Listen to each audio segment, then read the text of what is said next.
Welcome to next exam. आज है 22 जनवरी 2024 और 22 जनवरी 2024 से करंट अफेयर्स के जितने भी इंपॉर्टेंट क्वेश्चन बन सकते हैं सारे हम इस वीडियो में डिस्कस करेंगे और हर क्वेश्चन से रिलेटेड इंपॉर्टेंट फैक्ट भी मैं आपको बताऊंगा, तो आप पूरा वीडियो बहुत ध्यान से देखिए। लास्ट में मैं आपसे क्वेश्चन पूछूंगा, उसका आंसर आपको कमेंट बॉक्स में बताना है।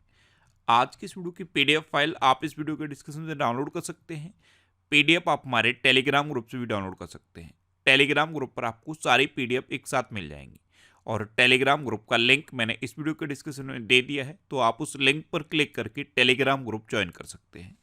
तो चलिए स्टार्ट करते हैं। पहला क्वेश्चन है, हाल ही में कोकबोरोक दिवस कब मनाया गया है? तो अभी 19 जनवरी को कोकबोरोक दिवस मनाया गया। तो इस क्वेश्चन का बे ऑप्शन सही है। त्रिपुरी भाषा है कोकबोरोक और इस भाषा के विकास का जश्न मनाने के लिए हर साल 19 जनवरी को ये कोकबोरोक दिवस मनाया जाता है। तो इस क्वेश्चन का बे ऑप्शन सही है। अच्छा, ये इम्पोर्टेंट डे वाला क्वेश्चन है। तो अभी 1 जनवरी को डीआरडीओ का 66वां स्थापना दिवस मनाया गया था। 3 जनवरी को international mind body wellness day मनाया गया। 4 जनवरी को विश्व ब्रेल दिवस मनाया गया। मैंने आपको कई बार बता दिया है, जो ब्लाइंड लोगों के लिए लिपि होती है ब्रेल लिपि, उसकी खोज की थी लुईस ब्रेल ने, और लुईस ब्रेल का जन्म होता है 4 जनवरी को। इनका जन्मदिन 4 जनवरी को होता है, इसलिए 4 जनवरी को ये विश्व ब्रेल दिवस मनाया जाता है। और इस बार के विश्व ब्रेल दिवस की थीम क्या थी? Empowering through inclusion and diversity. 5 जनवरी को राष्ट्रीय पक्षी दिवस मनाया गया। 6 जनवरी को विश्व अनाथ युद्ध दिवस मनाया गया। 7 जनवरी को महायान नववर्ष मनाया गया। 8 जनवरी को पृथ्वी घूर्णन दिवस मनाया गया। मैंने आपको बताया था कि पृथ्वी की 2 गतियां होती हैं। सपोज ये अर्थ है, तो एक तो ये सन के चारों ओर चक्कर लगाती है, सूर्य के चारों ओर चक्कर लगाती है, और एक अर्थ अपनी ऑर्बिट पर घूमती है। जो ऑर्बिट पर घूमती है उसी को घूर्णन कहते हैं। तो पृथ्वी घूर्णन दिवस ये 8 जनवरी को मनाया जाता है। 9 जनवरी को प्रवासी भारतीय दिवस मनाया गया। 10 जनवरी को विश्व हिंदी दिवस मनाया गया। यहाँ याद रखना, 14 सितंबर को इंडिया में हिंदी दिवस मनाया जाता है। क्यों मनाया जाता है? क्योंकि 14 सितंबर 1946 को देवनागरी लिपि में लिखी हुई हिंदी को भारत की आधिकारिक भाषा के रूप में स्वीकार किया गया था। इसीलिए 14 सितंबर को भारत में हिंदी दिवस मनाया जाता है। और विश्व हिंदी दिवस कब मनाया जाता है? 10 जनवरी को। 11 जनवरी को राष्ट्रीय मानव तस्करी जागरूकता दिवस मनाया गया। 12 जनवरी को राष्ट्रीय युवा दिवस मनाया गया। ये स्वामी विवेकानंद जी के जन्मदिन पर मनाया जाता है। 15 जनवरी को भारतीय सेना दिवस मनाया गया। और इस बार के भारतीय सेना दिवस की थीम क्या थी? In service of nation. और 16 जनवरी को राष्ट्रीय स्टार्टअप दिवस मनाया गया। तो जनवरी में अब तक इतने इंपोर्टेंट डे मनाए गए हैं, ये आपको याद रखने हैं। अच्छा, आज की इस वीडियो का हम टारगेट रखते हैं 40 या लाइक का। तो अगर ये वीडियो आपको अच्छा लगता है, हेल्पफुल लगता है, तब आप इस वीडियो को लाइक और शेयर जरूर किया करो। और मैं आपको भी बोलता हूँ, डेली मॉर्निंग में उठकर सबसे पहले अपने लिए एक टारगेट फिक्स करो। चाहे छोटा सा ही टारगेट फिक्स करो, लेकिन डेली मॉर्निंग में उठकर सबसे पहले अपने लिए एक टारगेट फिक्स करो और फिर अपना पूरा दिन उस टारगेट को अचीव करने में लगा दो। आपकी लाइफ ऑटोमेटिकली अच्छी हो जाएगी। नेक्स्ट क्वेश्चन है, हाल ही में कौन 2010 के बाद पहली बार शीर्ष स्मार्टफोन निर्माता बना है? तो 2010 से लगातार शीर्ष स्मार्टफोन निर्माता था सैमसंग, और 2010 के बाद ये पहली बार है जब सैमसंग को पीछे छोड़कर एप्पल दुनिया का शीर्ष स्मार्टफोन निर्माता बन गया है। तो इस क्वेश्चन का सी ऑप्शन सही है। तो अब दुनिया का सबसे बड़ा शीर्ष स्मार्टफोन निर्माता, यानी कि दुनिया में सबसे ज्यादा स्मार्टफोन बनाने वाला निर्माता एप्पल बना है। इसने 2023 में सबसे ज्यादा स्मार्टफोन बेचे हैं। फर्स्ट नंबर पे एप्पल है, सेकंड नंबर पे सैमसंग है, और थर्ड नंबर पे शाओमी है। ये टॉप 3 आप याद रखिए। अच्छा, एप्पल के सीईओ का नाम आप जानते हो? Tim Cook. कौन है? टिम कुक एप्पल के सीईओ हैं।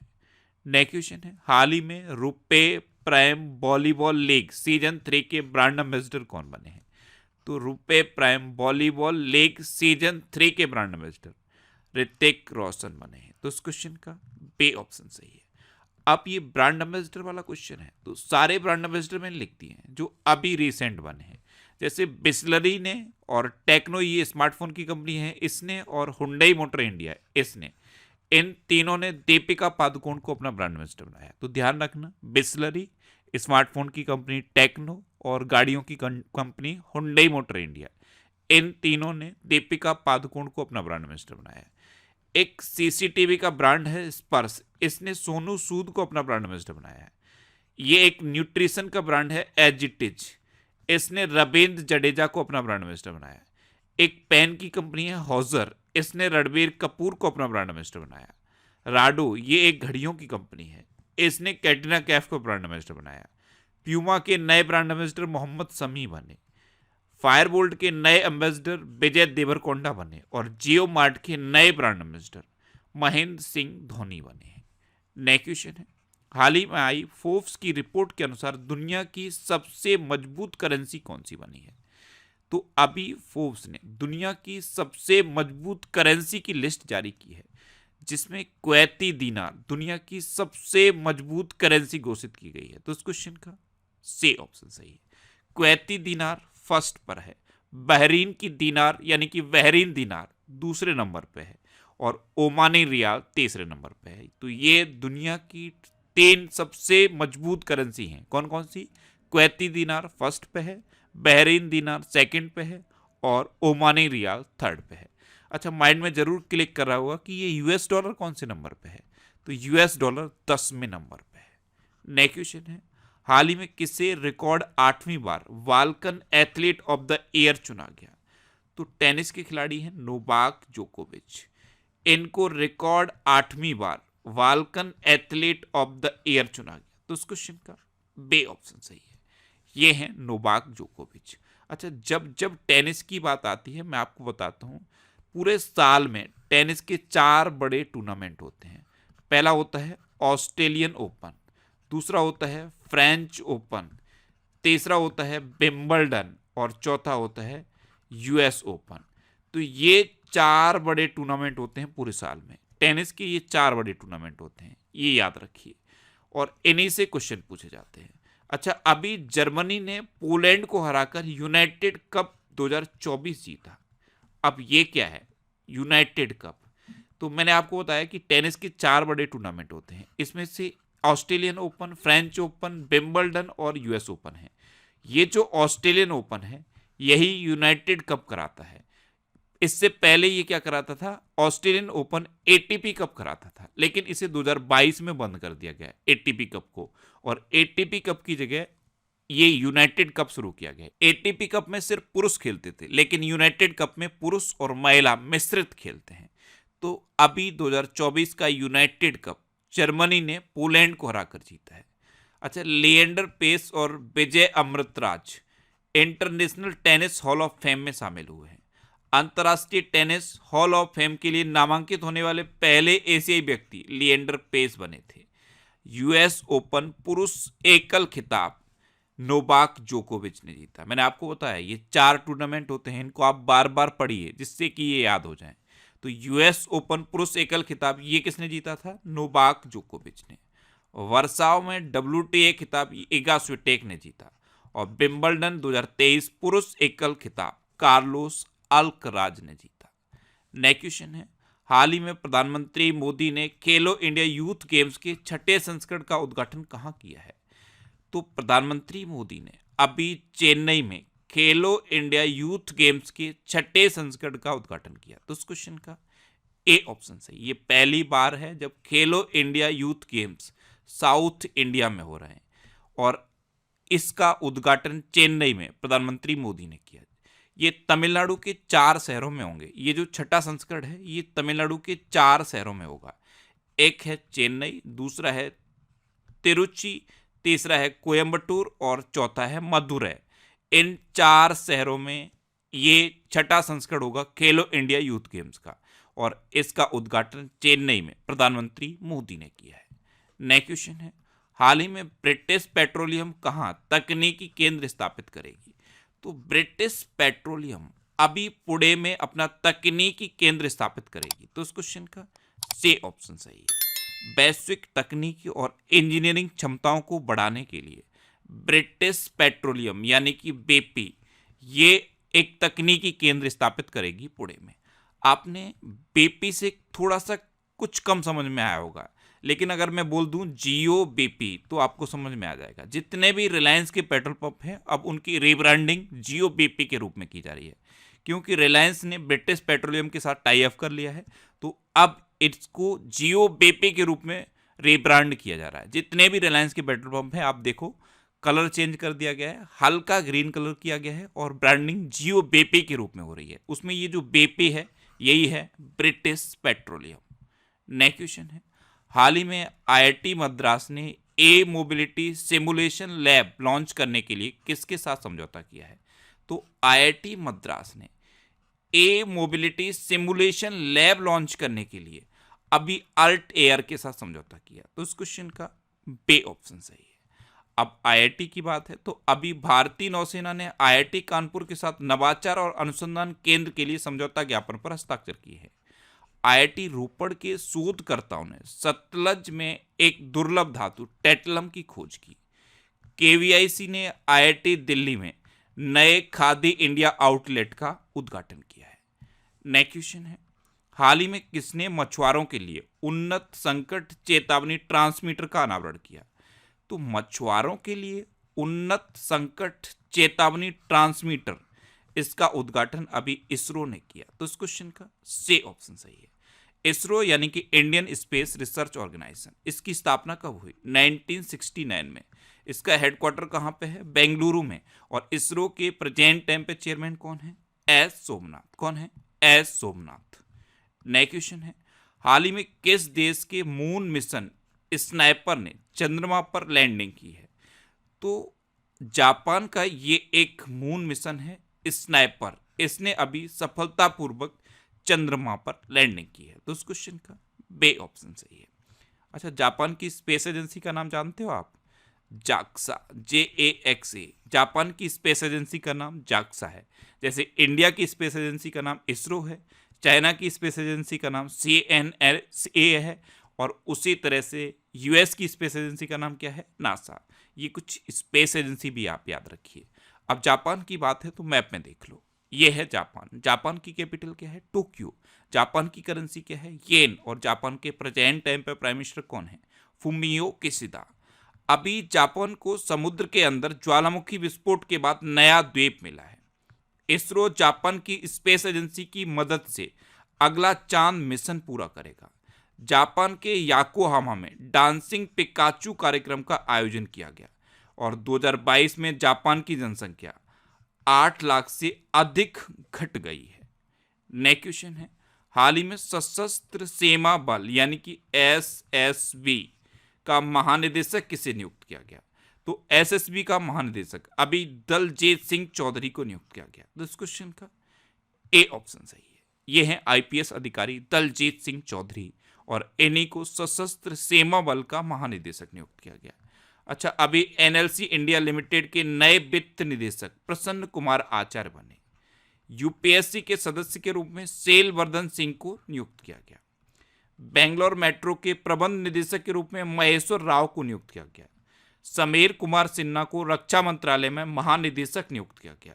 और बसव राजू एस को छत्तीसगढ़ के मुख्यमंत्री का सचिव नियुक्त किया गया है। नेक्स्ट क्वेश्चन है, हाल ही में कौन सी भाषा भारत की 9 शास्त्रीय भाषाओं में शामिल हुई है? तो फारसी भाषा अभी भारत की 9 शास्त्रीय भाषाओं में शामिल हुई। तो इस क्वेश्चन का सी ऑप्शन सही है। नेक्स्ट क्वेश्चन है, हाल ही में किस देश ने जल के भीतर परमाणु हथियार प्रणाली का परीक्षण किया है? तो अभी उत्तर कोरिया ने अंडर वाटर परमाणु हथियार प्रणाली का परीक्षण किया। तो इस क्वेश्चन का बे ऑप्शन सही है। अब उत्तर कोरिया, तो ये है मैप में उत्तर कोरिया, ये जो आपको ऊपर दिखाई दे रहा है यही है उत्तर कोरिया। उत्तर कोरिया की कैपिटल क्या है? पैंगयोंग। उत्तर कोरिया की करेंसी क्या है? उत्तर कोरियन वॉन। और उत्तर कोरिया के तानाशाह का नाम तो आप जानते हो, किम जोंग उन। अच्छा, अभी उत्तर कोरिया ने सामरिक परमाणु हमला अभ्यास का मंचन किया। उत्तर कोरिया ने वासोंग 15 इंटरकॉन्टिनेंटल बैलिस्टिक मिसाइल का सफल परीक्षण किया। नेक्स्ट क्वेश्चन है, हाल ही में किस राज्य में 800 ईसा पूर्व की मानव बस्ती के अवशेष पाए गए हैं? तो अभी गुजरात के बड़नगर में 800 ईसा पूर्व की मानव बस्ती के अवशेष पाए गए? तो इस क्वेश्चन का ए ऑप्शन सही है। और बड़नगर प्रधानमंत्री मोदी का गांव है, वहीं पे ये 800 ईसा पूर्व की मानव बस्ती के अवशेष पाए गए हैं। अब गुजरात, तो ये है मैप में गुजरात। गुजरात की कैपिटल क्या है? गांधीनगर। गुजरात के चीफ मिनिस्टर कौन है? भूपेंद्र भाई पटेल। और गुजरात की गवर्नर कौन है? आचार्य देवव्रत। अच्छा, दक्षिण कोरियाई कंपनी सिमटेक गुजरात में साणंद में सेमीकंडक्टर संयंत्र स्थापित करेगी। गुजरात ने 2026-27 तक 500 अरब डॉलर की अर्थव्यवस्था बनने का लक्ष्य रखा है। एनएचपीसी गुजरात के कुप्पा हाइड्रो स्टोरेज परियोजना का निर्माण करेगी। और गुजरात ने एक साथ 108 स्थानों पर सामूहिक सूर्य नमस्कार का गिनीज वर्ल्ड रिकॉर्ड हासिल किया है। अच्छा, गुजरात में गिरी नेशनल पार्क है, ये एशियाटिक लॉयंस के लिए फेमस है। सरदार सरोवर डैम है, नल सरोवर लेक है, थोल लेक है, कंकड़िया लेक है और खिजाड़िया लेक है। इतना आप गुजरात के बारे में याद रखिए। नेक्स्ट क्वेश्चन है, हाल ही में प्रधानमंत्री मोदी ने कहा बोइंग के सबसे बड़े परिसर का उद्घाटन किया?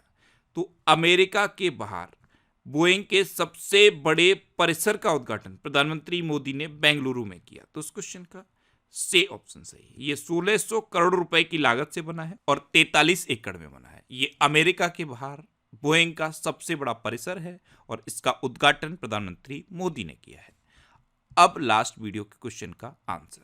लास्ट वीडियो में मैंने आपसे क्वेश्चन पूछा था कि हाल ही में जल्लीकट्टू प्रतियोगिता कहाँ शुरू हुई है? तो अभी तमिलनाडु में जल्लीकट्टू प्रतियोगिता शुरू हुई, यानी कि इस क्वेश्चन का सी ऑप्शन सही था। और लगभग सभी स्टूडेंट ने इसका आंसर सही दिया। मोस्टली स्टूडेंट ने इसके बारे में डिटेल में लिखा। मैं आपको एक बार फिर बोलूंगा, क्वेश्चन के बारे में आपको जितना ज़्यादा से ज़्यादा पता हो आप लिखा करो, क्योंकि जो चीज़ें आप लिख देते हो फिर उन्हें आप कभी नहीं भूलते।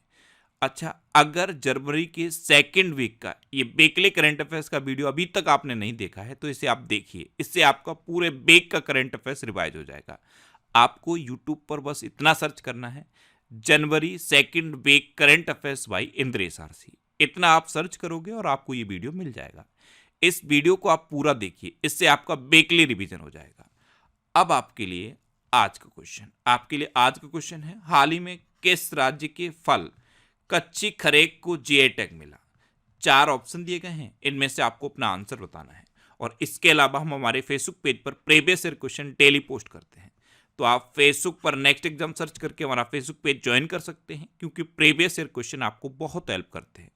अगर आपको किसी क्वेश्चन में कोई डाउट होता है या आपको अपने करियर से रिलेटेड भी कोई प्रॉब्लम है, तो आप इंस्टाग्राम और एक्स पर इंद्रेश आरसी INDRESHRC इंस्टाग्राम और एक्स पर इंद्रेश आरसी सर्च करके आप मेरे साथ जुड़ सकते हैं और कोई भी डाउट, कोई भी confusion without any hesitation discuss कर सकते हैं। अच्छा, आज की इस वीडियो का आप टारगेट जरूर याद रखना।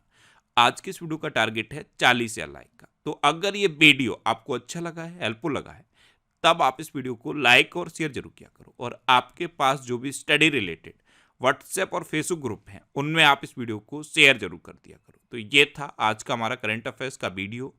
आपको ये वीडियो कैसा लगा प्लीज कमेंट बॉक्स में जरूर बताना। और अगर अभी तक भी आपने हमारे इस चैनल को सब्सक्राइब नहीं किया है तो इसे आप सब्सक्राइब जरूर कर लीजिए।